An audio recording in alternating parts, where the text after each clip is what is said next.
Good morning बेटा, good morning. आज हम शुरू कर रहे हैं basic cost for CA inter as well as CMA inter. ठीक है, सबसे पहले मैं आपको यहाँ समझाऊँ सिलेबस से पहले कि सर कॉस्टिंग और कॉस्ट अकाउंटिंग ये दो वर्ड है, इसमें क्या फ़र्क है। बेटा इसको समझने से पहले ना मैं एक आपको थोड़ी सी अपनी स्टोरी समझाता हूँ, तो ये चीज़ें बहुत आसान है, ऐसे रीड करके इसका मीनिंग नहीं ज़्यादा अच्छी तरह क्लियर होगा। ठीक है, चलो देखो, हमने एक कंपनी का ऑडिट किया। ठीक है, मैनेजमेंट ने हमें कहा कि सर हमारी कंपनी में लॉसेस आ रहे हैं। हमने कहा कोई दिक्कत नहीं है, हम सारी चीज़ों को देखते हैं। पहले हमने उस कंपनी में, वो कंपनी थी एक शर्ट बनाने वाली। ठीक है, उस कंपनी में हमने ये देखा कि कॉस्ट अननेसेसरी ज़्यादा आ रही है। तो सबसे पहले हमने ये देखा उस कंपनी में कि वो जो मटेरियल खरीद रहे हैं ना, वो महंगा खरीद रहे हैं। वो मटेरियल खरीदते समय कोई टेक्निक इस्तेमाल नहीं कर रहे कि भाई 10 लोगों से बात करें, ऐसा होता नहीं है। सिंपल सी बात है, आप इस स्टोरी को पूरा समझना, फिर ये दोनों वर्ड बहुत अच्छी तरह समझ आ जाएंगे। आपको कोई सामान खरीदना है, आप दुकान पे गए, सामान लेके आ गए, तो महंगा मिलेगा। समझ रहे मेरी बात?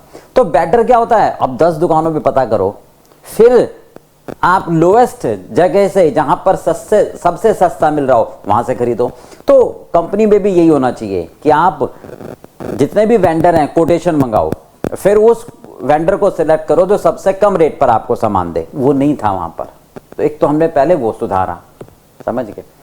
दूसरा, अब हमने उस वेंडर से ये भी एग्रीमेंट करवाया कि भाई तो सस्ता तो दे रहा है पर क्वालिटी खराब नहीं होनी चाहिए, कि सस्ता रोए बार बार, महंगा रोए एक बार, ये नहीं होना चाहिए हमारा, हम कभी रोएंगे नहीं।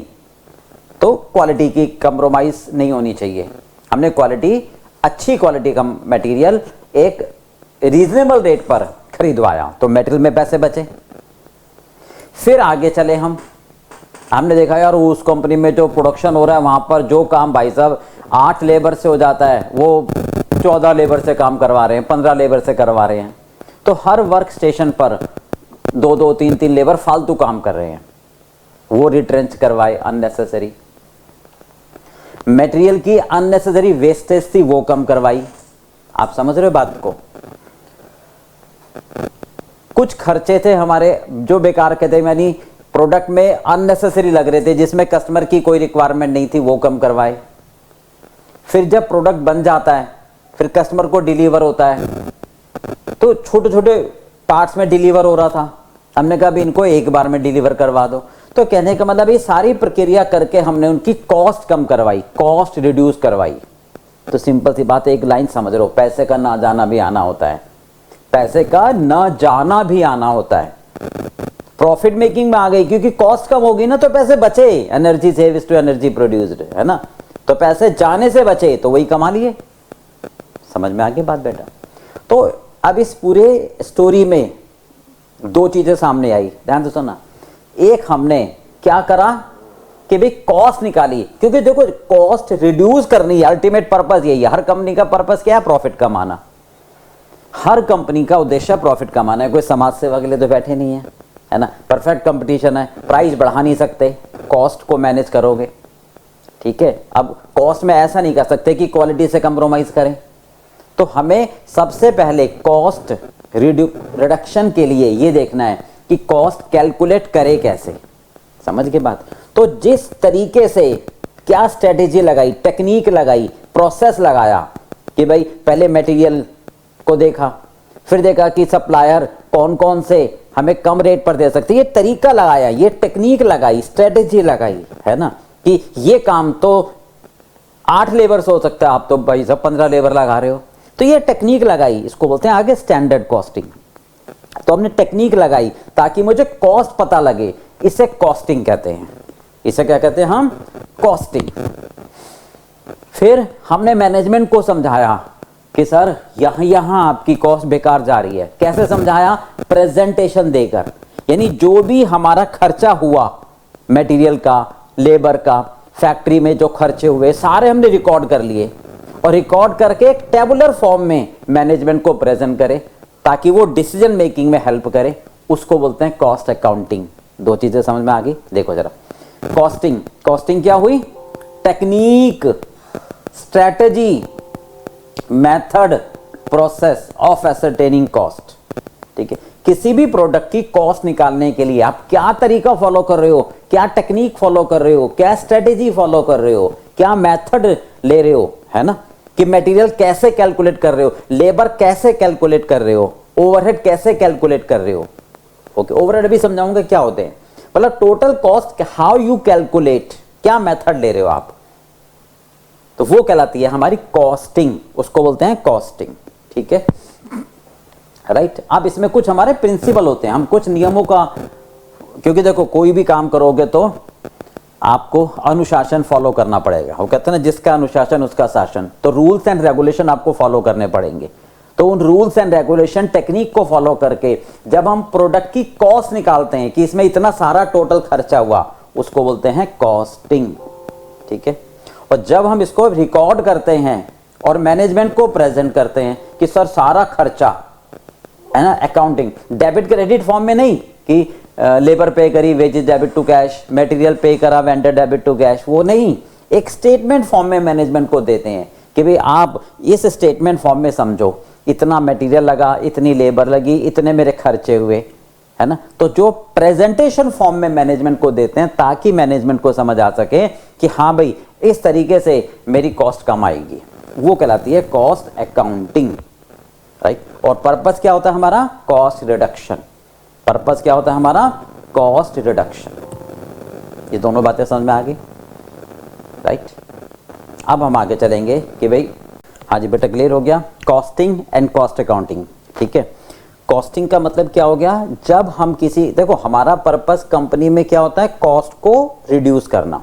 कॉस्ट रिड्यूस करने का मतलब यही होता है कि हम उसकी क्वालिटी को कंप्रोमाइज ना करें और मेरी कॉस्ट कम हो जाए, तो पैसा कम खर्च होगा तो पैसा बचेगा।